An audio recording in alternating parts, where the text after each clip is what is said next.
Good morning, Laura. I'm so glad you're here. I'm so glad you're here. You and I might be having a one-on-one, which is also super exciting. And I have something fun to share with everybody. So if you're here, Laura, and you want to come on camera, that would be great.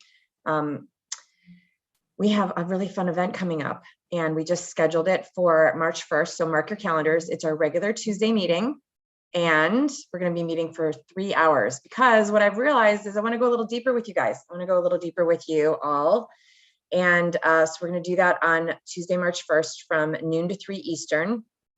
Mark your calendars. We're going to do a full day retreat. I'm going to talk about some super exciting stuff just based on what we've talked about so far and where I feel like I can be in service and fill your cups a little bit more, if you will. So we're going to talk about functional anatomy and the formula that I have talked to you guys about before, about alignment, strengthen, and function. I'm going to dive deeper into those details and what that exactly means, like what kind of alignment and when do you strengthen and what muscles do you strengthen and what do you mean by function and what if the function's not working? We're going to dive into that.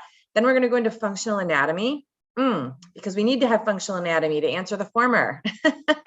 So we're going to talk about anatomy, but specifics, right? Anatomy is, as we know, this endless topic. So we're going to talk about mobility, right? Anatomy and mobility and function and the 8 principles that I use for functional anatomy and compensation and some other methods that I use around functional anatomy. We talked in this training on Tuesdays, we've talked about assessment tools and things like that. We're not going to go into assessment so much as we are going to talk about the actual function. So we want to make sure we have our assessment tools in place so that we can get into the function.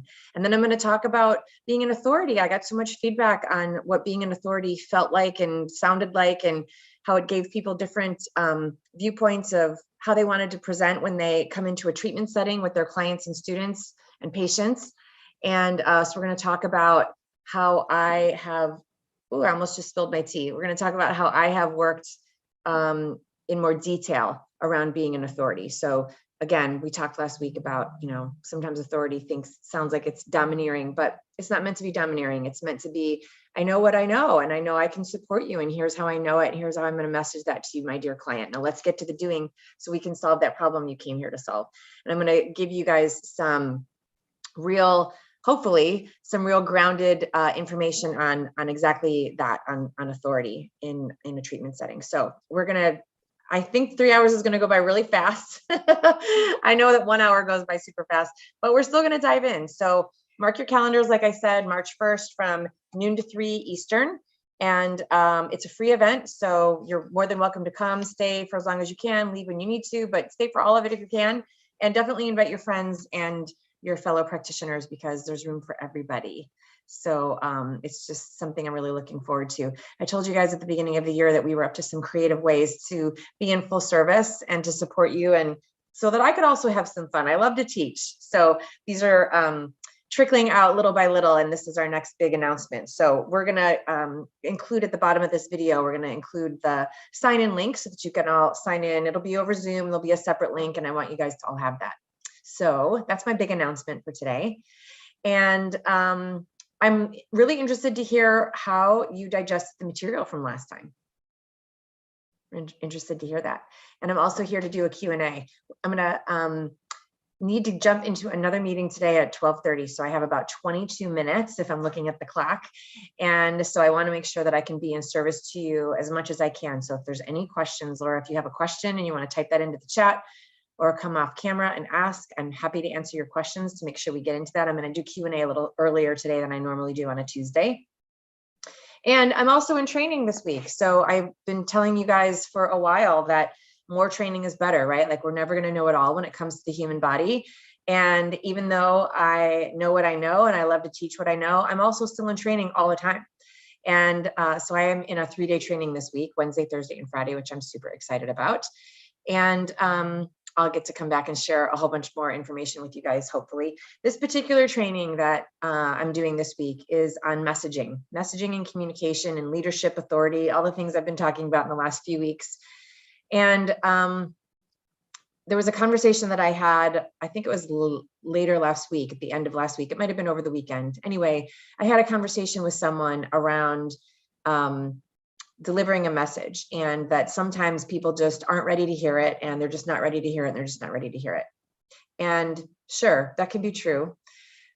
One thing though I want to introduce us to as a new way of thinking about that exact topic is it's an easy out if we believe that the other person that we're speaking to isn't ready for the information. It's just an easy out. It lets them off the hook for getting the information, and it lets us off the hook for having to explain it in a better way, in a way that they can actually receive it.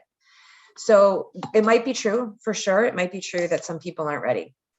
But I have said this before, and I firmly believe that when your clients and patients and students come to you, they come to you because they are ready. They come to you because they have a deeper knowing that you are the person that has the answer for them. I don't really think that people waste their time looking into things because they don't want the information. I don't believe that people actually waste their time and their resources paying for courses and paying for client practitioner work when they really don't want the results. I really don't believe that. I believe that we have things that get in the way. I have a firm belief that we come with resistance. I know that we all come with an ego, and ego is a great thing. Ego is what's kept us alive, but it's also the one part of us that is the most resistant to change. So I do believe that we come with some hurdles to get through and some deeper understanding that is required for all of us. And when we're the practitioner, it's really up to us to go the extra mile, more than it is for the patient or client to come from a different place. So what I mean by that is there's different, lots of different, let me start the sentence over. If you've done any development work or business training, I'm sure you've heard of a variety of different tools that people use, like Myers-Briggs, and there's another one that starts with a V, I can't remember right now. And there's one from a book whose name I'm forgetting at the moment, about buckets. Some of you might have heard of this. And there's another system of communication that I've recently been taught, which is what I'm going into training for this week again. And it's on operating systems. And the idea is that we all have different ways of hearing information, and we all have different ways of delivering information. And there's no right or wrong, it's just that it's different. And if there's 4 operating systems, there is in the study, in the tool that I use in my practice, there's 4 different operating systems, which means you might be one of 4 of those operating systems in the way you deliver information and the way you hear information. And that's awesome. And there's no right and wrong. There's no better than another. They're all equal. They all have beautiful pros and cons to all of them. The idea, though, is that if you're only committed to your one way of delivering information and hearing information, that means that you're only really connecting with 25% of the population. Because the other 75% of the population has their way of hearing information and delivering information, and they might be your clients and patients and students. So while it's true that they might come not ready to hear the information, I don't really believe that. I believe that if they're not hearing the information, it's because of the way you're delivering it and the way they hear it. And that doesn't mean that anyone's wrong. It means that we, as the professional, get to stretch into another way of delivering the information and hearing the information. So for example, the way that I operate around information is I think fast, I talk fast, I want the punchline, and then I'll ask for details. And that can be really abrupt. That can even seem gruff at times to certain people in certain instances, right? Can you imagine if someone came in pain and they had been to several other practitioners before me, all that led them to a dead end, and they were still in pain and they didn't have a whole lot of hope, and they were frustrated and afraid that this is how their story ends. And they came to me to explain where they've been, and I gruffly barked over them and didn't want to hear all the details. I just wanted the punchline, just get to the punchline. Can you imagine how that would feel? Like shit. Yeah, so I know that about me. I know that that's the way my brain processes information, and I'm not wrong for that. It's just the way my brain processes information. But if my vision is strong, and it is, and I'm here to be in service to people to get them out of pain, and I am, and that totally lights me up, then I get to flex into the way that I communicate and the way that I take in information so that the person who's in my care can feel seen and supported and cared for, and build their ability to trust me so that I can then take them to a place that they've never been before, because they also have an ego and the ego doesn't like change. So I know that, right? I'm the professional, I'm the body expert. So if I know that they have an ego that's going to prevent them from easily going into a change of approach, then I get to more delicately and with authority bring them to that place. So we talk about messaging a lot in my method, and we talk about messaging a lot in the professional development that I've offered. Some of you have probably already seen the 4-part success framework. We talk about it there. It's literally 25% of what I think is what's needed for us to be successful as practitioners. And messaging is a complex, all on its own piece of the framework, right? So we get to see where we are in that spectrum of communication, and we get to stretch ourselves into one of the other ways, at least, or hopefully into all 4 different ways of communicating. And the reverse is true too, right? Like there's plenty of body workers. It seems to be energy workers, body work and energy workers commonly fall in this category. Not all of them though. I'm an energy worker too. But there's a particular type of operating system that is very caring and very slow and non-invasive and super supportive and asks a ton of questions. And oh, Laura, I see you sent me a pop-up note. I'm going to read that in a second. And it's a beautiful, loving, comfortable way to bring someone into conversation, especially if they have fear or pain or any resistance that they come with. It's beautiful. And that type of communicator is not as successful often out of the gate in getting their clients to do anything different, right? Because they're so understanding and so careful and so patient that oftentimes not only does the practitioner stay in the same place they started, but so does the client. And so we can't generate results that way. And it doesn't, again, it's not a wrong. It's just, if you know that that's the way you process and deliver information, then you get to stretch into being more of an authority and saying, okay, it's time to take action. And interestingly enough, the folks who heard me talk about authority, who were all about it, probably have the operating system that I have. Like, yeah, let's get it done. And the people who had the most resistance, and I had some kickback, I'm not going to lie. And I love you guys for being so forthright and honest and authentic and clear and in connection with me about it. But those who had the most uncomfortable feeling around the concept of authority probably had more of the second operating system that I just mentioned, where they don't want to be what they think is pushy, and they don't want to be what they think is domineering. And what we really want to be honest about is that it doesn't have to be pushy to get someone's results, and it doesn't have to be domineering to be confident. And if we really do want results, which I believe all of us does, that's why we're in the industry that we're in, we get to recognize where we hold ourselves back from that and where we hold our clients back from that. So if we're a very supporting, loving type of communicator, but we fail to deliver results, how's that measured, right? So we get to stretch into delivering results, and the results speak for themselves, right? Like just because we're smarty pants doesn't mean we can deliver results. Sometimes we hold our clients back, sometimes we bulldoze over them. And so what we want to do is learn how to connect in the middle. This whole concept, by the way, I go into in great detail in my level 2 mastery training. We go into all of that there. So it's a few steps ahead of where we are right now.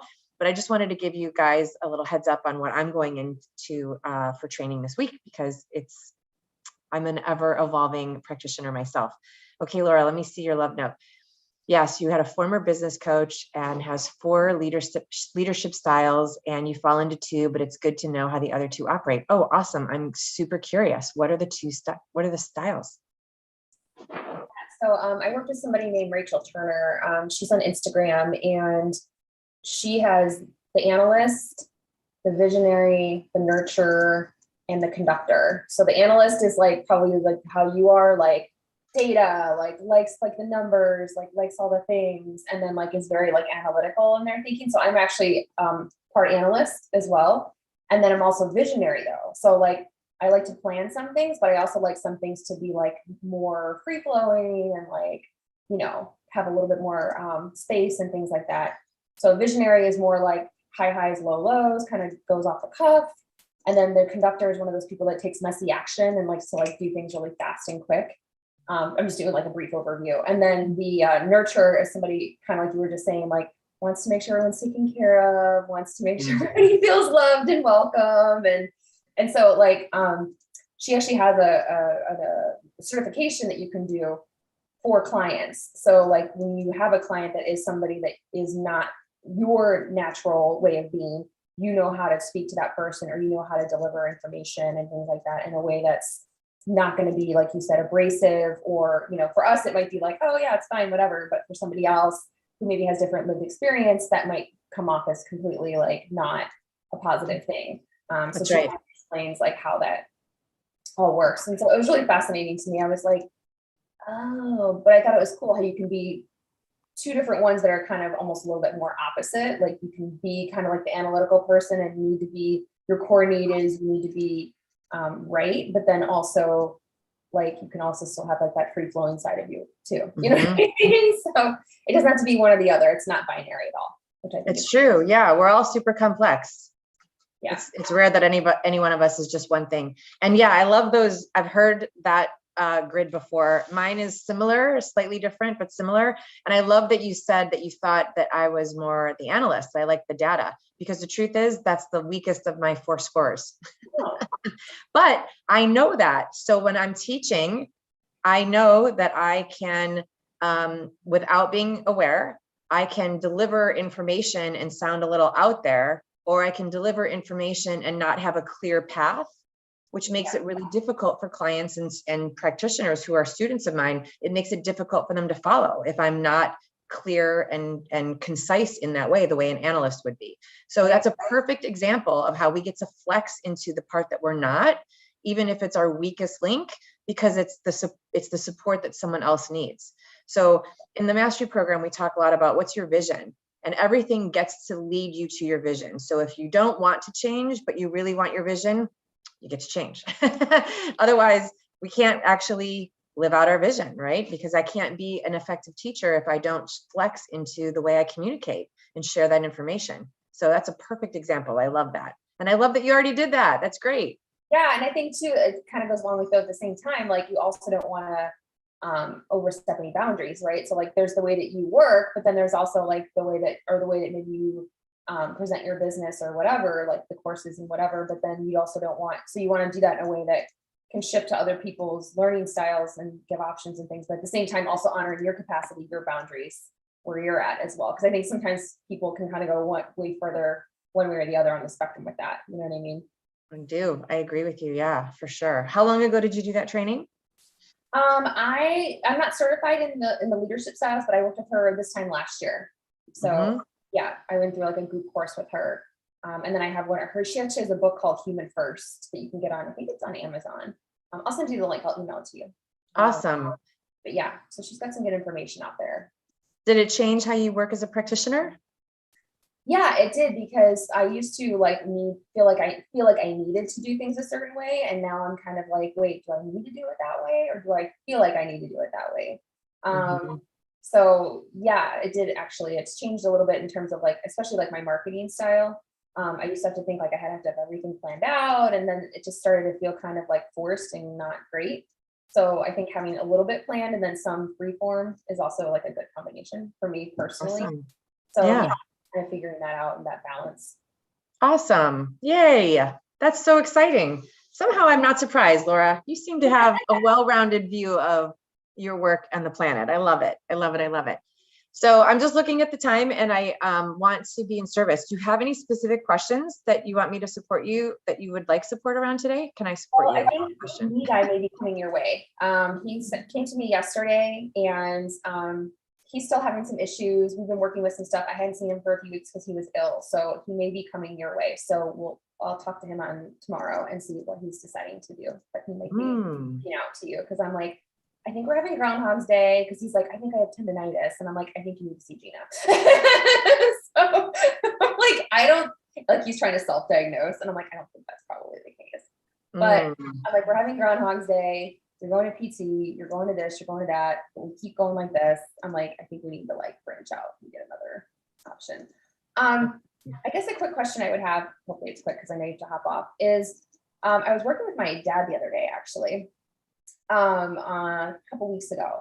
And my dad, like way back in like his late 20s, yeah, early 30s, he had a blood clot in his leg. And so he had to have a section of his calf, like his soleus, taken out. So he's got like a big like incision in the back of his calf that kind of goes inward like this. So there was actually like muscle taken out, right? So because of that, we think he has a really hard time in like chair pose, as an example. He can't put his foot all the way down to the floor. Like he can't get his ankle all the way down to the floor in like a chair pose, just as an example. Or he has a hard time like lunging and things like that. So he's like, it's always been like this. He's also, I mean, you know, to what we talked about in the past with other situations, he was also told, this is, you know, back in the 70s, that, you know, you need to wear shoes all the time, you need to have support, yada, yada, yada, which we know now, I think that that's probably not sometimes the best, you know, prescription, because then you're always having a false sense of gravity or a false sense of where the floor is, and really doing barefoot work is, I think, really critical for people. So I didn't know, I guess my question is like, do you think that's the reason why? Do you think that's even a fixable thing now? He's 71. So I don't know if that's something that's like even like worth trying to get fixed or anything like that. But basically like it's like an ankle mobility issue whereby he can't put his, you know, his heel all the way to the floor. Yeah, super curious, right? Because the first thing that comes to mind is, why do they have to remove muscle to get out a blood clot? That's in a vein. So that's the first, you know, that's like the first question that came to mind for me. So I would want to know, well, you said that you thought it was soleus, that the soleus, part of the soleus was removed. If it really is muscle, the truth about muscle is that it's changeable. It's the soft tissue in the body that has the most blood, and blood is a change agent. So yes, the answer is, if it is muscle, that's the source of the problem. Can it be changed? Yeah. It's curious about why it hasn't so far. Like when was the date of that surgery versus how many years have passed? You know, that kind of comes to mind. If it really was muscle and it's been this long, then there's obviously compensatory patterns that you get to navigate through. The fascia comes to mind as well, right? Like the muscle might heal, but if the fascia is bound, it won't allow it. So you get to do some, you know, foam melt rolling type fascia stuff. And if you don't have the formula for how to do myofascial work, make sure you get that. I have it, others have it. And I guess the last thing is, does he remember what his function was before that surgery? Is there an ankle mobility issue? You know, and sometimes we piece two things together, but they're not actually the two things. There was another thing before that, and the second thing just made the first thing worse, but it wasn't the source. So you always want to get to the genesis of it. So those are the three things that I would explore more. Okay. So yeah. You said fascia. Yeah. So is there any mobility that was restricted prior to that period of time? You know, what's the fascia? What's the condition of the fascia? And what are the other compensatory patterns? And why did the muscle need to be removed if it was a blood clot? Yeah.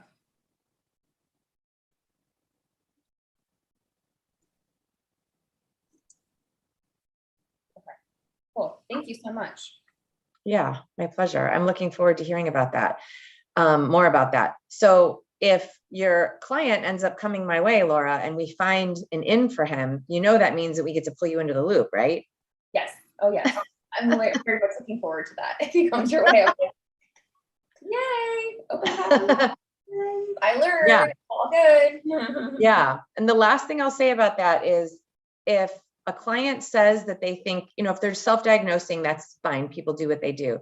If your client says that he thinks he has tendonitis, do you know what itis, what that suffix means? Like what the translation is of itis? Not off the top of my head. I'd have to look it up. That's all right. Itis means inflammation. Yeah. So what he's saying is that he thinks that something's inflamed. Mhm. He might not be diagnosing the right piece. Might not be tendonitis, it might be bursitis, it might be a couple other things. However, if he's saying that he thinks he has tendonitis and he's self-diagnosing, what you want to hear between the words that he's saying is that he's feeling that something's inflamed. And when something's inflamed, it's because something's rubbing. Right. Yep. So find what that is. Okay. Find what that is and find out why. Yeah. And then remedy it for him. I will do that. Okay. And I'm happy to take care of him. He becomes my way. His double knee replacement. Yes, he'll be a fun one. Can't wait. Can't wait. Okay, awesome. So I'm just looking at, for those of you who are here, William and Michael, I think Michael, is that who came in? Yeah, it's nice to see you both. I'm going to need, hi. William, you're always on the go. I'm super curious. What you're always on the go. You're like a man about town. I love it. And yet you still chime in with us, which is beautiful. So I'm just looking at my, at the time and my calendar, and I don't want to go. I want to talk to you guys. And I do have another meeting at this point. However, before I go, are there any other questions that I can support you around today? I know we're cutting it a little shorter than we usually do, but I'm still eager to support you. Michael, do you have any questions? William, do you have any questions, or are you here to fill up? I'm happy to support. Before I go, I can take one more question. No? Okay, awesome. Well, as always, I love being here with you guys. I will see you again next Tuesday. Don't forget to mark your calendars for the 1st of March. Will you still be putting the video on YouTube? Yes, Michael, it's actually streaming live there as we speak. So it's there for you for sure. Please remember to mark your calendars for March 1st. I'll put the registration link under this video in YouTube so that you guys can all register and save your seat. And then you'll just get emails with the link to join us, and invite your friends. Everybody's welcome. We're going to talk about functional anatomy for 3 hours. Can you believe it? I'm so excited. Okay, guys, I'll see you next week.